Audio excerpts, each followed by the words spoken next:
ಬಾಗಲಕೋಟೆ ಜಿಲ್ಲೆ ಅಮನಕಮಿಟಿ ಹುನಗುಂದ ವತಿಯಿಂದ ದಿನಾಂಕ ಸೆಪ್ಟೆಂಬರ್ 21, 2024 ರಂದು ಸಂಜೆ 8 ಗಂಟೆಗೆ ಪ್ರವಾದಿ ಮುಹಮ್ಮದ ಪೈಗಂಬರರ ಜನ್ಮದಿನೋತ್ಸವ ನಿಮಿತ್ತ ಹಿಂದೂ ಮುಸ್ಲಿಂ ಸೌಹಾರ್ದಯುತ ಜಶ್ನೆ ಈದ್ ಮಿಲಾದುನ್ನಬಿಯ ಉದ್ಘಾಟನಾ ಸಮಾರಂಭವು ವೇದಮೂರ್ತಿ ಶ್ರೀ ಮಹಾಂತಯ್ಯ ಗಚ್ಚಿನಮಠರ ದಿವ್ಯ ಸಾನ್ನಿಧ್ಯದಲ್ಲಿ ಹಾಗೂ ಕರ್ನಾಟಕ ವೀರಶೈವಲಿಂಗಾಯತ ಅಭಿವೃದ್ಧಿ ನಿಗಮದ ಅಧ್ಯಕ್ಷರು ಹಾಗೂ ಕ್ಷೇತ್ರದ ಶಾಸಕ ವಿಜಯಾನಂದೆಸ್ ಕಾಶಪ್ಪನವರರ ನೇತೃತ್ವದಲ್ಲಿ ಹಾಗೂ ಕಮಿಟಿಯ ಅಧ್ಯಕ್ಷರಾದ ಬಾಬು ಎಚ್ ವಾಲಿಕಾರರ ಅಧ್ಯಕ್ಷತೆಯಲ್ಲಿ ಹುನಗುಂದ ಪಟ್ಟಣದ ನಾಗಲಿಂಗನಗರ ಬಡಾವಣೆಯಲ್ಲಿ ಜರುಗಿತು. ಈ ಒಂದು ಸಮಾರಂಭದಲ್ಲಿ ಶಾಸಕ ಕಾಶಪ್ಪನವರರು ತಮ್ಮುದ್ಘಾಟನಾಪರ ಮಾತುಗಳನ್ನಾಡಿ ಸುಮಾರು 1400 ವರ್ಷಗಳ ಹಿಂದೆ ಪ್ರವಾದಿಯವರೊಂದಿಗೆ 1,96,000 ಪ್ರವಾದಿಗಳು ಜನ್ಮ ಪಡೆದು ಜೀವನದಲ್ಲಿ ಸರ್ವ ಸಂಕಷ್ಟಗಳನ್ನು ಎದುರಿಸಿ ನಿರಾಕಾರ ದೈವ ಆರಾಧನೆಯೊಂದಿಗೆ ಪ್ರವಾದಿತ್ವ ಪಡೆದು ಸಮಾಜದಾಂಕಡೊಂಕುಗಳನ್ನು ತಿದ್ದಲು ನೀಡಿದ ಸಂದೇಶವು ಕೇವಲ ಇಸ್ಲಾಂ ಧರ್ಮಕ್ಕಾಗಲಿ ಇಲ್ಲವೇ ಅಲ್ಪಸಂಖ್ಯಾತ ಮುಸ್ಲಿಂ ಜನಾಂಗಕ್ಕೆ ಮಾತ್ರ ಸೀಮಿತವಾಗಿರಲಿಲ್ಲ. ಅದು ಜಗತ್ತಿನಿಡೀ ಮಾನವ ಕುಲಕ್ಕೆ ಮತ್ತು ಮಹಿಳೆಯರ ಗೌರವ ಬದುಕಿಗೆ ನೀಡಿದ ಸಂದೇಶವಾಗಿದೆ. ಹಾಗಾಗಿ ನಾವೆಲ್ಲ ಹುಟ್ಟಿದ ಪವಿತ್ರ ಭೂಮಿಗೆ ವಿಧೇಯರಾಗಿ ಶ್ರದ್ಧಾಭಕ್ತಿಪೂರ್ವಕವಾಗಿ ಸೌಹಾರ್ದತೆಯ ಬದುಕು ಕಟ್ಟಿಕೊಳ್ಳುವುದೇ ಅವರ ದಿವ್ಯ ಸಂದೇಶವಾಗಿದೆ. ಆ ನಿಟ್ಟಿನಲ್ಲಿ ಯುವಕರು ಮನುಷ್ಯತ್ವದ ದಿಕ್ಕಿನೆಡೆ ಗಟ್ಟಿಯಾದರೆ ಜಗತ್ತಿನ ದಿಕ್ಕೆ ನಿಮ್ಮಡೆಗೆ ತಿರುಗುವಂತಾಗುತ್ತದೆ ಎಂದು ಅಭಿಪ್ರಾಯಪಟ್ಟರು.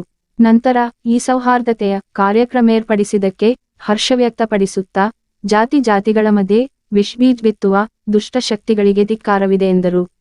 ನಂತರ ಜಾತ್ಯತೀತ ತತ್ವದಡಿಯಲ್ಲಿ ನಾವೊಂದೇ ತಾಯಿಯ ಮಕ್ಕಳಾಗಿ ಜೀವಿಸೋಣೆಂದು ಕರೆ ನೀಡಿದರು.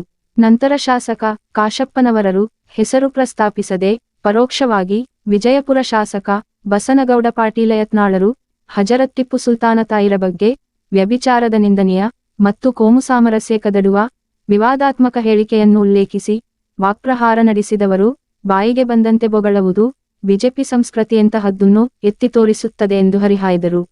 ನಂತರ ಕಾಲೋನಿಯ ಮೂಲ ಸೌಕರ್ಯ ಅಭಿವೃದ್ಧಿಪಡಿಸುವ ಬೇಡಿಕೆಗೆ ಸಕಾರಾತ್ಮಕವಾಗಿ ಸ್ಪಂದಿಸಿದವರು ಕಾಲಮಿತಿಯಲ್ಲಿ ಅಭಿವೃದ್ಧಿಪಡಿಸುವುದಾಗಿ ಭರವಸೆ ನೀಡಿದರು. ನಂತರ ರಾಜ್ಯ ಮುಸ್ಲಿಂ ಕಮಿಟಿಯ ಸಂಚಾಲಕರಾದ ಜಬ್ಬಾರ ಕಲಬುರ್ಗಿರು ಮಾತನಾಡಿ ಪ್ರಸ್ತುತ ರಾಜಕೀಯ ಹಿತಾಸಕ್ತಿ ಸಂಘರ್ಷಕ್ಕೆ ಕೋಮು ಸೌಹಾರ್ದತೆಯ ಸಹಬಾಳ್ವೆಗೆ ಗಂಡಾಂತರೊದಗಿದೆ. ಆ ಕಾರಣಕ್ಕಾಗಿ ಭವಿಷ್ಯದ ಮಕ್ಕಳ ಜೀವನಕ್ಕಾಗಿ ನಮ್ಮಲ್ಲಿ ಒಗ್ಗಟ್ಟು, ರಾಜಕೀಯ ಪ್ರಜ್ಞೆ, ಗುಣಮಟ್ಟದ ಶಿಕ್ಷಣಕ್ಕೆ ಆದ್ಯತೆ ನೀಡುವಂತಾಗಬೇಕು. ಆಗ ಮಾತ್ರ ಸುರಕ್ಷಿತ ಬದುಕು ಕಟ್ಟಿಕೊಳ್ಳಲು ಸಾಧ್ಯವಾಗುತ್ತದೆ ಎಂದು ಕಿವಿಮಾತು ಹೇಳಿದರು. ಏತನ್ಮಧ್ಯೆ ಮೌಲಾನಾ ಫಾರೂಕ್ ಅಹ್ಮದ ಸಖಾಫಿಯರು ಪ್ರವಚನ ನೀಡಿದರೆ ಶ್ರೀಗಳು ಆಶೀರ್ವಚನ ನೀಡಿದರು. ಹಾಗೂ ಉಪನ್ಯಾಸಕರಾದ ಎಸ್.ಎಸ್.ಆರ್. ಕಾವಸ್ರು ಕಾರ್ಯಕ್ರಮದ ನಿರೂಪಣೆಯನ್ನು ಮಾಡಿದರು. ಹಾಗೂ ಮುಖಂಡರಾದ ವಿಜಯ ಮಹಾಂತೇಶ ಗದ್ದನಕೇರಿ, ಮಹಾಂತೇಶ ಆವಾರಿ, ಪುರಸಭೆ ಅಧ್ಯಕ್ಷೆ ಶ್ರೀಮತಿ ಭಾಗ್ಯಶ್ರೀ ರೇವಡಿ, ಸದಸ್ಯರಾದ ಪರ್ವೇಜ್ ಖಾಜಿ, ಯಲ್ಲಪ್ಪ ನಡುವಿನಮನಿ, ಕಾಂಗ್ರೆಸ್ ಯುವ ಮುಖಂಡರಾದ ವಿಶ್ವನಾಥ ಬ್ಯಾಳಿ, ರೈತ ಮುಖಂಡರಾದ ಕೃಷ್ಣಾ ಜಾಲಿಹಾಳ ಸೇರಿದಂತೆ ಇತರೆ ಅತಿಥಿಗಳು ಗಣ್ಯಮಾನ್ಯರು ವೇದಿಕೆ ಅಲಂಕರಿಸಿದ್ದರು. ಹಾಗೂ ಕಾರ್ಯಕ್ರಮದಲ್ಲಿ ಕಾಲೋನಿಯ ಸಮಸ್ತ ಗುರು ಹಿರಿಯರು, ತಾಯಂದಿರು, ಯುವಕರು, ಯುವತಿಯರು, ಮಕ್ಕಳು ಉಪಸ್ಥಿತರಿದ್ದರು. ಲೋಕನಾಯಕ ನ್ಯೂಸ್ ಬ್ಯೂರೋ ರಿಪೋರ್ಟ್ ಹುನಗುಂದ. ಅಂತಿಮ ಪ್ರವಾದಿ ಹಜರತ್ ಮೊಹಮ್ಮದ್ ಪೈಗಂಬರ್ ಅವರ ಒಂದು ಜನ್ಮದಿನದ ಅಂಗವಾಗಿ ಈ ಒಂದು ಪವಿತ್ರವಾದ ಕಾರ್ಯಕ್ರಮವನ್ನ ಇವತ್ತು ಇಲ್ಲಿ ಹಮ್ಮಿಕೊಂಡಿದ್ದಾರೆ. ಬಹುತೇಕ ಈ ಕಾರ್ಯಕ್ರಮದಿಂದ ವಿಶೇಷವಾದ ಸಂದೇಶವನ್ನು ಈ ನಾಡಿಗೆ, ಈ ದೇಶಕ್ಕೆ ಕೊಡುವಂತ ಕೆಲಸ ಇವತ್ತು ನೀವೆಲ್ಲ ಮಾಡಬೇಕಾಗಿದೆ. ಬಹಳ ಅಗತ್ಯ ಇರುವಂತ ಮಾತುಗಳು. ಹಜರತ್ ಮೊಹಮ್ಮದ್ ಪೈಗಂಬರ್ ಅವರು 1400 ವರ್ಷಗಳ ಹಿಂದೆ ಈ ಪವಿತ್ರವಾದ ಭೂಮಿಯನ್ನ, ಮಾನವ ಕುಲವನ್ನ, ಇವತ್ತು ಮಾನವ ಕುಲವನ್ನ ಯಾವ ರೀತಿ ನಡಿಬೇಕು ಅಂತ ಹೇಳಿ ಕೇವಲ ಇಸ್ಲಾಂ ಧರ್ಮದಲ್ಲಿ ಅಲ್ಪಸಂಖ್ಯಾತರಿಗಾಗಿ ಅವ್ರಿಗೆ ಮಾರ್ಗದರ್ಶನ ನೀಡಲಿಲ್ಲ.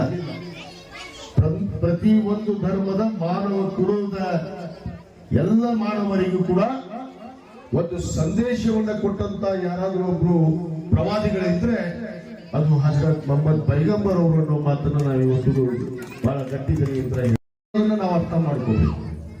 ಇವೆಲ್ಲ ಮನುಷ್ಯತ್ವ ಇದ್ದಂಥವರಿಗೆ, ಮಾನವೀಯತೆ ಇದ್ದಂಥವರಿಗೆ ಅರಿವಾಗುವಂತ ವಿಚಾರಗಳು.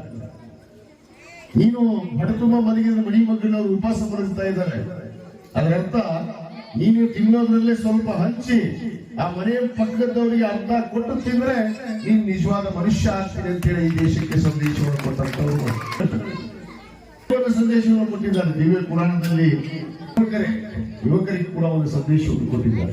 ಯುವಕರೇ, ನಿಮ್ಮ ಮನಸ್ಸು ಗಟ್ಟಿ ಇದ್ದು ನೀವು ಯಾವ ದಿಕ್ಕಿನ ಕಡೆಗೆ ನೀವು ತಿರುಗುತ್ತೀರೋ ಆ ದಿಕ್ಕೇ ನಿಮ್ಮ ಕಡೆ ತಿರುಗುತ್ತೆ ಅನ್ನೋದು ದಿವ್ಯ ಸಂದೇಶವನ್ನು ಕೊಟ್ಟಂತವರು ಹಜರತ್ ಮೊಹಮ್ಮದ್ ಪೈಗಂಬರ್. ಯುವಕರ ಶಕ್ತಿಯನ್ನು ಅಂತ ಹೇಳಿದ್ರೆ ಅದರಲ್ಲಿ ನಮ್ಮ ತಾಯಿಯವರು ಬಹಳಷ್ಟು ಜನ ಕೂತಾರೆ. ಗೌರವ ಇರಲಿಲ್ಲ, ಮಹಿಳೆಯರನ್ನ ನೋಡೋ ದೃಷ್ಟಿನೇ ಬೇರೆ ಇತ್ತು ಜಗತ್ತಿನ. ಇವತ್ತು ಎಳೆಯರು ಅವರಿಗೆ ಗೌರವ ಸಿಗುವ ಹಾಗೆ ಇವತ್ತು ಅವರಿಗೆ ಮಾನ ಮರ್ಯಾದೆ ಇವತ್ತು ಅದು ಹಜರತ್ ಮೊಹಮ್ಮದ್ ಪೈಗಂಬರ್ ಅವರು ಮಾತನ್ನು ನಾವು ಇವತ್ತು ಹೇಳಬೇಕಾಗುತ್ತೆ. ಅಂಕುಡೊಂಕುಗಳನ್ನ ತಿದ್ದಿ ಈ ಲೋಕವನ್ನ ಮುನ್ನಡೆಸಿ, ಅದಕ್ಕೆ ದಿವ್ಯ ಕುರಾನ ಪವಿತ್ರವಾದ ಗ್ರಂಥ ಅಂತ ಹೇಳಿ ಇವತ್ತು ಮನಸಾರೆ ಒಪ್ಪಿಕೊಂಡಂತ ಇಸ್ಲಾಂ ಧರ್ಮ. ಇವತ್ತು ಇಸ್ಲಾಂ ಧರ್ಮದಲ್ಲಿ ಒಂದೇ ಮಾತನ್ನು ಹೇಳ್ತೀವಿ, ಏನು? ಕೊನೆಯ ಪ್ರವಾದಿ, ಅಂತಿಮ ಪ್ರವಾದಿ ಹಜರತ್ ಮೊಹಮ್ಮದ್ ಪೈಗಂಬರ್ ಒಬ್ಬರೇ. ಈಗ ಗಡ್ಡಾಚಾರಕ್ಕೆ ಯಾವತ್ತೂ ಅನುವು ಮಾಡಿಕೊಡ್ಲಿಲ್ಲ. ಮೂಢನಂಬಿಕೆಗೆ ಈ ಯಾವ್ದಾದ್ರು ದಿವಸವನ್ನು ಮೂರ್ತಿ ಅವರು ಅವಕಾಶವನ್ನು ಕೊಡಲಿಲ್ಲ. ನಿರಾಕಾರವನ್ನ ಇವತ್ತು ಆಕಾರ ಇಲ್ಲದೆ ದೇವರು ಆ ಒಂದು ದಿವ್ಯ ವಾಣಿಯಿಂದ ಸಂದೇಶದಿಂದ ಅವರು ಪ್ರವಾದಿಗಳಾಗಿ ಅವರು 40 ವರ್ಷದ ಆದ ಮೇಲೆ ಅವರಿಗೆ ದಿವ್ಯವಾಣಿ ಆ ಭಗವಂತನ ವಾಣಿ ಬಂದರು.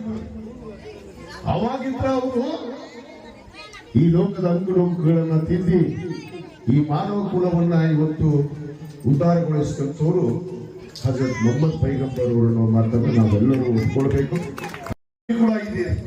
ನಾನು ಇಲ್ಲಿ ಮುಂದೆ ನೋಡ್ತಾ ಇದ್ದೆ, ಕೇವಲ ಅಲ್ಪಸಂಖ್ಯಾತರು, ಕೇವಲ ಇಸ್ಲಾಂ ಧರ್ಮ, ಇಸ್ಲಾಂ ಮುಸ್ಲಿಮರು ಅಷ್ಟೇ ಇಲ್ಲ. ನಮ್ಮ ತಾಯಿಯಂದರು ಬೇರೆ ಬೇರೆ ಧರ್ಮದಲ್ಲಿ, ಬೇರೆ ಬೇರೆ ಜಾತಿಯಲ್ಲಿ ಜನಿಸಿದಂತ ಎಲ್ಲ ಈ ವೇದಿಕೆ ಮೇಲೆ ಕೂಡ ಇದ್ದೀವಿ. ಮುಂದೆ ಕೂಡ ತಾವು ಕೂತಿದ್ದೀರಿ.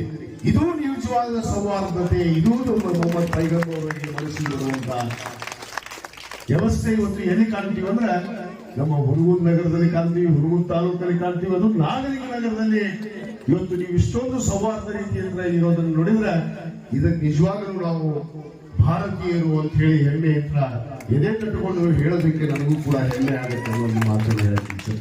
ಜಾತ್ಯತೀತ ತತ್ವದ ಮೇಲೆ ನಡೆಯುವಂತು ಜಾತಿ ಆಧಾರದ ದೇಶ ನಮ್ಮದಲ್ಲ. ಈ ಪ್ರಪಂಚದಲ್ಲಿ ಬೇರೆ ಬೇರೆ ದೇಶ ಇದೆ. ಇಸ್ಲಾಂ ರಾಷ್ಟ್ರಗಳಿದ್ದಾವೆ, ಕ್ರಿಶ್ಚಿಯನ್ ರಾಷ್ಟ್ರಗಳಿದ್ದಾವೆ. ಆದರೆ ನಮ್ಮ ದೇಶ, ಭಾರತ ದೇಶ ವಿವಿಧತೆಯಲ್ಲಿ ಏಕತೆಯನ್ನು ಕಂಡಂತು, ವಿವಿಧ ಧರ್ಮಗಳಲ್ಲಿ ಏಕತೆಯನ್ನು ಕಂಡು ನಡೆದಂತು, ನಾವು ಒಂದೇ ತಂದೆ ತಾಯಿ ಮಕ್ಕಳಾಗಿ ನಡೆದಂತು, ಈ ದೇಶವನ್ನು ಒಡೆಯಲು ಹುನ್ನಾರ ಹಾಕ್ತಿರುವಂತಹ ದುಷ್ಟ ಶಕ್ತಿಗೆ ಈ ವೇದಿಕೆ ಮುಖಾಂತರ ನಾನು ಒಂದು ಸಂದೇಶವನ್ನು ಕೊಡ್ತೀನಿ. ನಮ್ಮ ಧಿಕ್ಕಾರ ಇದೆ, ನಿಮಗೆ ದೇಶವನ್ನು ಒಡೆಯುವಂತವರಿಗೆ ಮಾತು ಕೂಡ ಈ ದೇಶವನ್ನು ಒಡಿಬೇಕು, ಈ ದೇಶವನ್ನು ಇಬ್ಬಾಗ ಮಾಡಬೇಕು, ಜಾತಿ ಜಾತಿ ಧರ್ಮದಲ್ಲಿ ಆ ಸಂಘರ್ಷವನ್ನು ಸೃಷ್ಟಿ ಮಾಡಿ ಈ ದೇಶವನ್ನು ಇಬ್ಬಾಗ ಮಾಡಬೇಕು ಅಂತ ಏನು ಮಾಡಿದ್ದಾರೆ. ನಾನು ಒಂದು ಮಾತನ್ನ ವೇದಿಕೆ ಮುಖಾಂತರ ಹೇಳಕ್ಕೆ ಇಚ್ಛೆ ಪಡ್ತೇನೆ. 1,96,000 ಜನ ಪ್ರವಾದಿಗಳು ಬಂದು ಹೋಗಿದ್ದಾರೆ. ಎಲ್ಲ ಪ್ರವಾದಿಗಳು ಸಂದೇಶ ಕೊಟ್ಟಿದ್ದು ನಮಗೆ ಒಂದೇ, ಯಾರು ಅಂತ ಹೇಳಿ ಯಾರು ಕೂಡ ನಮಗೆ ಸಂದೇಶವನ್ನು ಕೊಟ್ಟಿಲ್ಲ.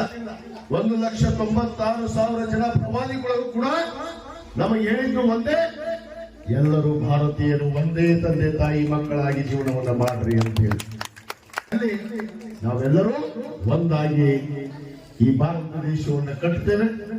ಅದಕ್ಕೆ ಒಂದು ಮಾತು, ಎಲ್ಲಿ ಜನಿಸಿದ್ದೀಯಾ, ಯಾವ ದೇಶದಲ್ಲಿ ಜನಿಸಿದ್ದೀಯಾ, ಆ ದೇಶಕ್ಕೆ ನೀನು ವಿಧೇಯ ಆಗಿರು, ಬದ್ಧತೆಯಿಂದ ಇರು, ಶ್ರದ್ಧೆಯಿಂದ ಇರು ಅಂತ ಹೇಳಿಕೊಟ್ಟರು ಕೂಡ ಅದು ನಮ್ಮ ಹಜರತ್ ಮೊಹಮ್ಮದ್ ಪೈಗಂಬರ್ ಅವರನ್ನು ಮಾತನ್ನು ನಾವು ಹೇಳಬೇಕಾಗಿದೆ. ಪ್ರವಾದಿಗಳು ನಾವು ಈ ಭೂಮಿ ಮೇಲೆ ಬಂದು ಹೋಗಿರೋದ್ರಿಂದಲೇ ನಾವೆಲ್ಲರೂ ಒಂದಾಗಿ ಇರೋಕೆ ಇವತ್ತು ಸಾಧ್ಯ ಆಗಿದೆ. ಆ ಸಾಧ್ಯತೆಗಳನ್ನು ನಾವು ಅದೇ ರೀತಿ ಉಳಿಸಿಕೊಂಡು ಅವರ ನೀಡಿರುವಂತಹ ಸಂದೇಶವನ್ನ, ದಿವ್ಯವಾಣಿಯನ್ನ ನಾವೆಲ್ಲ ಪಾಲನೆ ಮಾಡ್ತಾ ನಡಿಬೇಕು ಅನ್ನೋದು ಮಾತನ್ನ ಈ ಸಂದರ್ಭದಲ್ಲಿ ಹೇಳಿ, ಇರ್ಬೋದು ಅಥವಾ ರಾಜಕಾರಣಿ ಇರ್ಬೋದು ಅಥವಾ ಧರ್ಮಾಧಿಕಾರಿಗಳಿರ್ಬೋದು, ಹೇಳುವಂಥದ್ದು ಸರಿಯಲ್ಲ. ಹಜರತ್ ಟಿಪ್ಪು ಸುಲ್ತಾನ್ ಅವರ ಬಗ್ಗೆ ಮನೆ ಮುಧೋಳದಲ್ಲಿ ಗೊಡ್ಡೆಮ್ಮೆ ಅಂತ ಹೇಳಿದ್ದೆ ನಾನು. ಬಿಜಾಪುರ ಜಿಲ್ಲಾದ ಒಂದು ಎಮ್ಮೆ ಐತಿ, ಅದಕ್ಕೆ ಬಾಯಿಗೆ ಲಗಾಮಿಲ್ಲ, ಏನಿಲ್ಲ, ಅದಕ್ಕೆ ಅದು ಹಂಗ ಮಾತಾಡುತ್ತೆ. ಅವನಿಗೆ ಈ ವೇದಿಕೆ ಮುಖಾಂತರ ಅವನಿಗೆ ಹೇಳಕ್ಕೆ ಇಚ್ಛೆ ಪಡ್ತೀನಿ, ಬಹಳ ಅಸಭ್ಯವಾಗಿ ಮಾತಾಡಿದ. ಆ ಶಬ್ದಗಳನ್ನು ನಾನು ಹೇಳೋದಕ್ಕೆ ಇಷ್ಟಪಡೋದಿಲ್ಲ. ಯಾರ ತಾಯಿ ಕೂಡ ವ್ಯಭಿಚಾರವನ್ನು ಮಾಡಿ ಮಕ್ಕಳನ್ನು ನಡೆಯುವುದಿಲ್ಲ. ಯಾವ ತಾಯಿ ಮೇಲೆ ಕೂಡ ನಾವು ಆ ರೀತಿ ವ್ಯಭಿಚಾರದ ಮಾತುಗಳನ್ನ ಮಾತಾಡಬಾರ್ದು. ಅವರು ಮಾತಾಡುವಂತ ಮಾತುಗಳು ಇವತ್ತು ಅವರ ಪಕ್ಷದ ನಾಯಕರಿಗೆ ಅವರಿಗೆ ಅದು ಯೋಗ್ಯತೆ ಐತಾ, ಅವರಿಗೆ ಸೌಜನ್ಯತೆ ಐತಾ?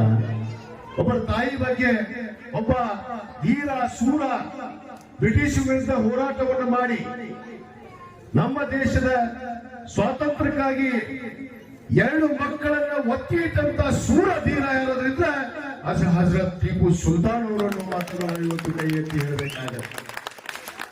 ಇದೆ ನಿನಗೆ ಒಂದು ಸಾರಿ ಒಂದು ಸಣ್ಣ ಕಥೆ ಹೇಳ್ತೀನಿ, ತಾಯಂದ್ರೆ ಕೇಳ್ರಿ. ನಾನು ವಿದ್ಯುತ್ ಹೋಗಿರ್ತಾರೆ, ನೀನ್ ಎತ್ಕೊಂತೇಳ ಕೆಲಸಕ್ಕೆ ಹೇಳಿದ್ರಾಕಿ ನೀನ್ ಹಾಲು ಕುಡಿಸ್ಬಿಟ್ಟಿದ್ಲು. ನಿಮಗೆ ಮಾತ್ರ ಐತಿ ಒಂದ್ ದಿವಸ. ಈಗೇನ್ ಮಾತಾಡ್ತೀವಿ ಉದ್ದಾಡ್ತಾರಂದು 2 ದಿವಸ ನಡೀತದೆ ಅಂತ ತಿಳ್ಕೊಂಡಿ, ಕೈ ನಡಗತ್ ನಿಂದ. ಈಗಾಗಲೇ ದನಿಯಾಗಿ ಮಾತಾಡೋದ್ನಾಗ ದನಿ ಸದ್ಯ ಸರಿ ಕೊಡೋದಿಲ್ಲ. ಒಂದು ಮಾತಾಡ್ತಾನೆ ಹಂಗ ಬಾಯಿಗೆ ಬಂದಾಗ ಏನೇನೋ ಬಾಯಿ ಬಂದಾಗ ಮಾತಾಡ್ತಾನೆ. ಇದು ಬಿಜೆಪಿಯವರ ಸಂಸ್ಕೃತಿ, ಇದು ಬಿಜೆಪಿಯವರ ಸಂಸ್ಕಾರ. ಇದನ್ನ ಅರ್ಥ ಮಾಡ್ಕೋಬೇಕು ನೀವು. ಅವ್ರ ಸಂಸ್ಕಾರ ಐತಿ, ಅವು ಮೊದಲಾಗಿ ಬಿಟ್ಬಿಟ್ರ ಹುಚ್ಚನ ಈಚೆ ಊರಾಗ ಹುಚ್ಚನ ಹೇಳ್ತಿರ್ತಾವ. ಗೊತ್ತಿಲ್ಲ ನೀವು, ತೆಲಿಕೆಟ್ಟ ಡಾಕ್ಟರ್ ಬಂದು ಆ ಉಣಿಗೊಂಡು ಈ ಉಣಿಗೊಂಡು ಅಲ್ಲಿನ ಬಗ್ಗೆ ಓದಿರ್ತಾನ, ಇವ್ರ ಬಗ್ಗೆ ಓದಿರ್ತಾನ, ಯಡಿಯೂರಪ್ಪನ ಬಗ್ಗೆ ಓದಿರ್ತಾನ, ಅವ್ರ ಮಗನ ಬಗ್ಗೆ ಓದಿರ್ತಾನ, ಎಲ್ಲರ ಬಗ್ಗೆ ಓದಿರ್ತಾನ. ಮೊದಲಾಗ ಹಚ್ಬಿಟ್ರ ಅವ್ರು ಒದ್ರಾಕ ಮೊದಲು ಅದೇ ಹೇಳ್ತಾರ. ಅದು ಒಂದ್ ದಿವಸ ಸಾಯೋದು ಗ್ಯಾರಂಟಿ ಇದೆ. ಮೊದಲು ಏನ್ ಮಾಡ್ತಾಗೆಲ್ಲ ನಾವು ತಲೆ ಕೆಡಿಸ್ಕೊಳ್ಳೋದಿಲ್ಲ. ಈ ಭೂಮಿ, ಈ ದೇಶ, ಭಾರತ ದೇಶವನ್ನ ಇನ್ನಂತ ಕುಂಡಿಗಳು ಏನೂ ಕಿತ್ಕೊಳಕ್ಕಾಗಲ್ಲ. ನಾವೆಲ್ಲ ಒಂದೇ ಆಗಿರ್ತೀವಿ ಅನ್ನೋದು ಮಾತು ನಾವು ಈ ಏನೇ ಎತ್ತು ಓದಿರ್ತೀವಿ, ಓದರ್ ನೋಡೋದು 8 ದಿವಸ ಓದಿರ್ತೀವಿ. ಇನ್ನು ಎಷ್ಟು ದಿವಸ ಇರ್ತೀವಿ, ಜಯ ಶಕ್ತಿ ಅದ. ಈಗ ಕೈ ಬಾಯಿ ನಡಗಾಕತ್ತಿಲ್ಲ, ಇದೇ ಎಷ್ಟು ದಿವಸ ಓದಿರ್ತೀವಿ, ಓದರ್ ನೋಡ. ಅದಕ್ಕೆ ಇಂಥ ಒದರೋದಕ್ಕೆಲ್ಲ ನಾವು ತಲೆ ಕೆಡಿಸ್ಕೊಳ್ಳೋದಿಲ್ಲ. ಅವ್ರು ಏನೇ ಮಾತಾಡಿದ್ರು ಕೂಡ ನಮಗ್ ಗೊತ್ತಾಯ್ತು ಯಾರು ವೀರ, ಯಾರು ದೂರ, ಸೂರ. ಇವತ್ತು ಹಿಂದೂ ಧರ್ಮಕ್ಕೆ ದೇವಸ್ಥಾನ ಕೊಟ್ಟಿದ್ದು ನೋಡುವ ಶ್ರೀರಂಗಿ ಮಠ, ಮಠಕ್ಕೆ ಹೋಗಿ ನೋಡ್ರಿ. ಅಲ್ಲಿ ದೇವಸ್ಥಾನಕ್ಕೆ ದಾನ ಮಾಡಿದ್ದು ಟಿಪ್ಪು ಸುಲ್ತಾನ್. ಶೃಂಗೇರಿಗೆ ಹೋಗ್ರಿ, ಶಾರದಾಂಬೆ ತಾಯಿ. ಅಲ್ಲಿ ಬೆಳಿಗ್ಗೆ ದಿವಸ ಬುದ್ಧಿ ಒಂದು ಆರತಿ ಆಗುತ್ತೆ. ಟಿಪ್ಪು ಹೆಸರಲ್ಲಿ ಒಂದು ಆರತಿ ಆಗುತ್ತೆ. ಸಲಾಂ ಆರತಿ ಅಂತ ಹೇಳಿ ಟಿಪ್ಪು ಸುಲ್ತಾನ್ ಅವ್ರ ಹೆಸರಲ್ಲೇ ಆರತಿ. ಶಾರದಾಂಬ ತಾಯಿಗೆ ಇತಿಹಾಸ ಓದಿಲ್ಲ, ಏನು ಓದಿಲ್ಲ. ಒದ್ರಕೊಂತ ಹೇಳ್ತಾವ ಹಂಗೆ ಬಾಯಿ ಒದ್ರಕೊಂತ ಹೇಳ್ಬೋದು. ಅಲ್ಲೇ ಸುಮ್ನೆ ಅವನು ಯಾರು ಎಲ್ಲಿಯೋ ನಮ್ಮ ರಾಜ್ಯದ ಹುಡುಗರು ಅಲ್ಲ ಅದಾವ್, ಯಾರು ರಾಜ್ಯದ ಅವ್ರು ಜಯಂತಿ ಮಾಡ್ತಾವ. ಇಲ್ಲಿ ನಮ್ಮ ರಾಜ್ಯದಾಗ ಶಾಲೆ ಏನು ದಿಶಿ ಊಟ ಕೊಠಡಿ ನಿರ್ಮಾಣ ಮಾಡಬೇಕು ಅಂತ ಹೇಳಿ ಕಟ್ಟೋದಕ್ಕೆ ಈಗಾಗಲೇ ನಾನು ಅನುದಾನ ಹಾಕಿದ್ದೀನಿ. ಅದು ಕೆಲವೇ ದಿನಗಳಲ್ಲಿ ನಿಮಗೆ ಅದನ್ನ ಪ್ರಾರಂಭ ಮಾಡ್ತೀನಿ ನಾನು, ಪೂಜೆ ಮಾಡಿ. ಅದರ ಜೊತೆಗೆ ನಿಮ್ಮ ಓಣಿಯ ಎಲ್ಲ ಸಿಸಿ ರಸ್ತೆ ಮತ್ತು ಗಟ್ರಗಳನ್ನ ನೀವು ಕೇಳಿದ್ರಿ, ಯಾಕವಾಗ ಕೇಳಿದ್ರಿಲ್ಲ, ಅನುದಾನವನ್ನ ನಿಮ್ಮ ಸಿಸಿ ರಸ್ತೆಗೆ ಗಟ್ರ ಮಾಡೋದಕ್ಕೆ ನಾನು ವಿಶೇಷ ಅನುದಾನವನ್ನ ಹಾಕಿದ್ದೇನೆ. ನೀವು ರಸ್ತೆಗಳನ್ನ ನಾನು ವಿಶೇಷ ಅನುದಾನ ಇಟ್ಟಿದ್ದೀನಿ. ಅವನ ಕೆಲವೇ ದಿನಗಳಲ್ಲಿ ಆ ಎಲ್ಲವನ್ನ ಪ್ರಾರಂಭ ಮಾಡಿ ಮುಗಿಸಿಕೊಡ್ತೀವಿ ಅನ್ನೋ ಮಾತನ್ನ ಈ ಸಂದರ್ಭದಲ್ಲಿ ಹೇಳಿ ಅಲ್ಲಿರುವಂತಹ ಜನರಿಗೆ ಸತ್ಯ ಸಂದೇಶಗಳನ್ನು ಕಲಿಸಿಕೊಟ್ಟರು, ಉದಾತ್ತವಾದಂತಹ ಮಾದರಿಯನ್ನು ತೋರಿಸಿದರು. ಅವರ ಕೌಟುಂಬಿಕವಾದ ಜೀವನ, ಅವರ ಸಮಾಜದಲ್ಲಿರುವಂತಹ ಜೀವನ, ಅವರ ಸ್ವಭಾವ, ಅವರ ಗುಣ, ಅವರ ಬಿಹೇವಿಯರ್, ಅವರ ಎಲ್ಲಾ ರೀತಿಯಾದಂತಹ ಸಿಸ್ಟಮ್ಗಳು, ಅವರು ಚೇಂಜ್ ಮಾಡಿದಂತಹ ರೀತಿಗಳು, ಅವರು ಮಾಡಿರುವಂತದ್ದು, ಅವರು ನುಡಿದದ್ದು ಎಲ್ಲವೂ ಕೂಡ 1400 ವರ್ಷ ಕಳೆದರೂ ಕೂಡ ಇವತ್ತು ಕೂಡ ಜಗತ್ತು ಓದುತ್ತಾ ಇದೆ. ಅದು ಈ ನಾಗಲಿಂಗರದ ಒಂದು ಓಣಿಯಲ್ಲಿ ಮಾತ್ರ ಅಲ್ಲ, ವಿಶ್ವದ ವಿವಿಧ ಕಡೆಗಳಲ್ಲಿ ನಡೆಯುವ ಸಮಾರಂಭಗಳಲ್ಲಿ ಮಾತ್ರ ಅಲ್ಲ, ವಿಶ್ವೋತ್ತರವಾದ ಯೂನಿವರ್ಸಿಟಿಗಳಲ್ಲೂ ಕೂಡ ಅದರ ಬಗ್ಗೆ ಕೂಲಂಕುಷವಾದಂತ ಅಧ್ಯಯನಗಳು ಕೂಡ ನಡೆಯುತ್ತಾ ಇದೆ. ದ ಪ್ರೊಫೆಟ್ ಮುಹಮ್ಮದ್ ಸಲ್ಲಲ್ಲಾಹು ಅಲೈಹಿ ವಸಲ್ಲಂ ಅಂಡ್ ಮರ್ಸಿ ಎಂಬ ವಿಷಯದಲ್ಲಿ ಮಾತ್ರ ನಡೆದಿರುವಂತಹ ರಿಸರ್ಚ್ ಪೇಪರ್ ಗಳನ್ನು ಗಮನಿಸಿದರೆ ನಮಗೆ ಅರ್ಥ ಆಗುತ್ತೆ. ನಾನು ಸುದೀರ್ಘವಾಗಿ ಮಾತನಾಡ್ತಾ ಇಲ್ಲ. ನಾನು ಈ ಓಣಿಯಲ್ಲಿರುವಂತಹ ನನ್ನೆಲ್ಲ ಸಹೋದರರೊಂದಿಗೆ ಹೇಳ್ತಾ ಇರುವುದು, ನಾವು ವಿಶ್ವ ಪ್ರವಾದಿ ಪೈಗಂಬರ್ ಸಲ್ಲಲ್ಲಾಹು ಅಲೈಹಿ ವಸಲ್ಲಂ ರವರ ಪುಸ್ತಕಗಳನ್ನು ಓದಬೇಕು, ಅವರ ಬಗ್ಗೆ ಕಲಿತುಕೊಳ್ಳಬೇಕು. ಅವರು ಹೇಗೆ ಜೀವಿಸಿದ್ರು, ಅವರು ಏಕೆ 1400 ವರ್ಷ ಕಳೆದರೂ ಕೂಡ ಅರೇಬಿಯಾದಿಂದ 1000 ಕಿಲೋಮೀಟರ್ ದೂರದಲ್ಲಿರುವಂತಹ ಎಲ್ಲಾ ಗ್ರಾಮಗಳಲ್ಲೂ ಕೂಡ ಅವರ ಬಗ್ಗೆ ಆಚರಣೆ ಮಾಡ್ತಾ ಇದೆ. ಇವತ್ತು ಜಗತ್ತಿನಲ್ಲಿ ಅತಿ ಹೆಚ್ಚು ಯೂಸ್ ಮಾಡುವ ಹೆಸರು ಯಾವುದು ಅಂತ ಕೇಳಿದರೆ ಮೊಹಮ್ಮದ್ ಎಂದಾಗಿರುತ್ತೆ. ಸಾಕಷ್ಟು ಗೊಂದಲದ ವಾತಾವರಣ ಇವತ್ತು ರಾಜಕೀಯ ಪಕ್ಷಗಳು ನಿರ್ಮಾಣ ಮಾಡಿದ್ದಾವೆ. ನೀತಿಯನ್ನ ಆಚರಣೆ ಮಾಡಿದ್ವಿ. ಇದರಲ್ಲಿ ಒಂದು ಧಾರ್ಮಿಕ ಸಂಸ್ಕೃತಿ, ಬ್ರಿಟಿಷರ ವಿರುದ್ಧ, ಬ್ರಿಟಿಷರು ನಮ್ಮ ಮೇಲೆ ದೌರ್ಜನ್ಯ ದಬ್ಬಾಳಿಕೆ ಮಾಡುವಂತ ಒಂದು ಸಂದರ್ಭದಲ್ಲಿ ಗಣೇಶನನ್ನ ಪ್ರತಿಷ್ಠಾಪಿಸುವಂತ ಒಂದು ವ್ಯವಸ್ಥೆ ಬಂತು. ಬಾಲಗಂಗಾಧರ್ ತಿಲಕ್ ಎಂಬ ದೇಶ ಪ್ರೇಮಿ ಗಣೇಶನ ಉತ್ಸವವನ್ನ ಮಾಡುವಂತ ಒಂದು ಪರಿಪಾಠವನ್ನ ಹಾಕಿಕೊಟ್ಟ ನಂತರ ನಿರಂತರವಾಗಿ ಈ ದೇಶದಲ್ಲಿ ಗಣಪತಿಯನ್ನ ಪ್ರತಿಷ್ಠಾಪಿಸಲಾಗ್ತದೆ. ತಮ್ಮ ಆಚರಣೆಗಳ ಮೂಲಕ ರಸ್ತೆಗಳಿಂದ ಹಾದು ಹೋದ್ರೆ ಯಾರಿಗೂ ತೊಂದರೆ ಆಗೋದಿಲ್ಲ. ಎಲ್ಲಿ ಮಸೀದಿಗಳು ಬರ್ತಾವು, ಎಲ್ಲಿ ದರ್ಗಾಗಳು ಬರ್ತಾವು, ಹುಚ್ಚು ಕುಳಿ ಸುಮ್ನೆ ಅದು 1%, 2% ಜನ ಇರ್ತಾರ. ಆ 1%, 2% ಜನ ಅಲ್ಲೇ ಉದ್ದೇಶಪೂರ್ವಕ ದಾಂಧಲೆ ಮಾಡೋದ್ರಿಂದ ಯಾವ್ಯಾವುದೋ ಘಟನೆಗಳು ನಡೀತಾವೆ, ವಿಕೋಪಕ್ಕೆ ಹೋಗ್ತಾವೆ. ಯಾಕಪ್ಪ ನಿಮಗೆ ಯಾರು ಬೇಡ ಅಂತಾರ? ನಮ್ಮ ಮನಸ್ಸುಗಳನ್ನ ಒಡೆಯುವಂತ ಕೆಲಸ ಇವತ್ತು ರಾಜಕೀಯ ಪಕ್ಷಗಳು ಮಾಡ್ತಾ ಇದ್ದಾರೆ. ಇದರ ಜೊತೆಗೆ ನಾನು ಮುಖ್ಯವಾಗಿ ಮುಸ್ಲಿಂ ಸಮಾಜದ ಒಳತಿಗಾಗಿ ನಾವು ಕರ್ನಾಟಕ ಮುಸ್ಲಿಂ ಯೂನಿಟಿ ಅನ್ನುವಂತ ಒಂದು ಸಂಘಟನೆಯ ಮುಖಾಂತರ ಇವತ್ತು ಒಂದು ಹೋರಾಟವನ್ನ ಮಾಡ್ತಾ ಇದ್ದೇವೆ. ಇಲ್ಲೇನ್ ನಮ್ಮ ಮಕ್ಕಳು ಕುಂತವನ್ರಿ, ನಮ್ಮ ಹೋರಾಟ ನಮ್ಮ ಸಲುವಾಗಿ ಅಲ್ಲ. ಕಡೆ ನೀವೆಲ್ಲರೂ ತಂದೆ ತಾಯಿಗಳು ಎಲ್ಲರೂ ಗಮನ ಕೊಡ್ಬೇಕು. ಯಾಕಂದ್ರ ಬಸವರಾಜ ಬೊಮ್ಮಾಯಿ ಸರ್ಕಾರದಲ್ಲಿ 1% ಮೀಸಲಾತಿ ಇತ್ತು. ಆ ಮೀಸಲಾತಿ ಅಂದ್ರೆ ಏನಂತಂದ್ರ, ಒಂದು ನೌಕರಿ ತುಂಬಿದ್ರೆ 4 ಮಂದಿ ಮುಸಲ್ಮಾನರಿಗೆ ನೌಕರಿ ಸಿಕ್ತಿತ್ತು.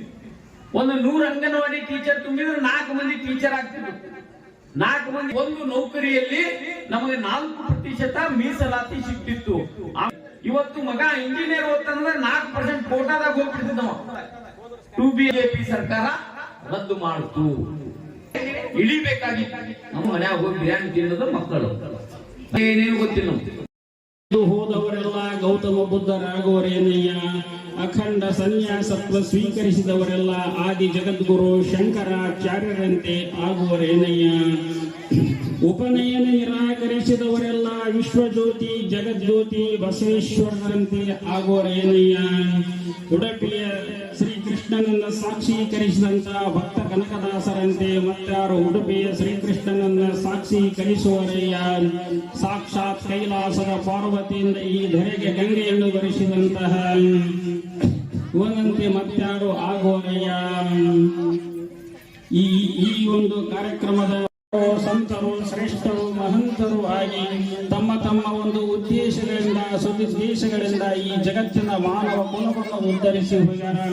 ಅಂತಹ ಒಬ್ಬ ಮಹಾತ್ಮರಲ್ಲಿ ಮೊಹಮ್ಮದ್ ಪೈಗಂಬರರು ಒಬ್ಬರು.